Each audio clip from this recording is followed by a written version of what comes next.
আপোনালোকে যদি অৰিজিনেল ল'ব বিচাৰে মানে কম দামৰ ভিতৰত তেতিয়াহ'লে আপোনালোকে এইখন ল'ব পাৰে। মাৰুতি চুজুকি কোম্পানী হয়, এইখন অৰিজিনেল হয়।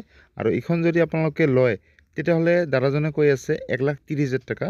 তে দাদাজনক মই ক'লোঁ 1,30,000 টকা বহুত বেছি হয়, সেইটো কাৰণে আপোনালোকে ফিক্স প্ৰাইচটো কৈ দিয়ক। 1,20,000 টকা হ'লে আপোনাক দি দিব। 2019 নহয়, 9 মডেল হয়, 2009 মডেল হয় এইখন।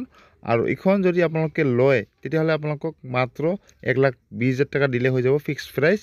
আৰু গাড়ীখন 2029লৈকে আপডেট কৰা আছে, গাড়ীখন 5 বছৰ ৰিনিউ কৰা হৈছে। আৰু যদি আপোনালোকে লয় তেতিয়াহ'লে আপোনালোকে মেকাৰ লৈ যাই ভালকৈ টেষ্টিং কৰাৰ পিছত গাড়ীখন ল'ব যাব। মানে আপোনালোকে যেতিয়া গাড়ীখন ল'ব যাব তেতিয়াতো মই নাথাকিম, এইটো কাৰণে আপোনালোকে মেকাৰ লৈ যাব যদি গাড়ীৰ বিষয়ে নলেজ নাই। আৰু যদি আপোনালোকে গাড়ীৰ বিষয়ে অলপ নলেজ আছে তেতিয়াহ'লে আপুনি ল'ব পাৰে, কোনো প্ৰব্লেম নাই। কিন্তু যদি আপোনালোকৰ নলেজ নাই তেতিয়াহ'লে আপোনালোকে মেকাৰ লৈ যাই ভালকৈ টেষ্টিং কৰাৰ পিছত গাড়ীখন লৈ আহিব। আশা কৰিছোঁ আপোনালোকক ভিডিঅ'টো ভাল লাগিছে। যদি ভাল লাগিছে পেজটো ফ'ল' কৰিব আৰু লগতে লাইক কৰিব। আৰু যদি আপোনালোকৰ ছেকেণ্ড হেণ্ড গাড়ী, ছেকেণ্ড হেণ্ড ট্ৰেক্টৰ আছে আপোনালোকে মোক মেছেজত কৰি আপোনালোকে এনেকৈ টাইপৰ ভিডিঅ' বনাই মোক দিব পাৰে।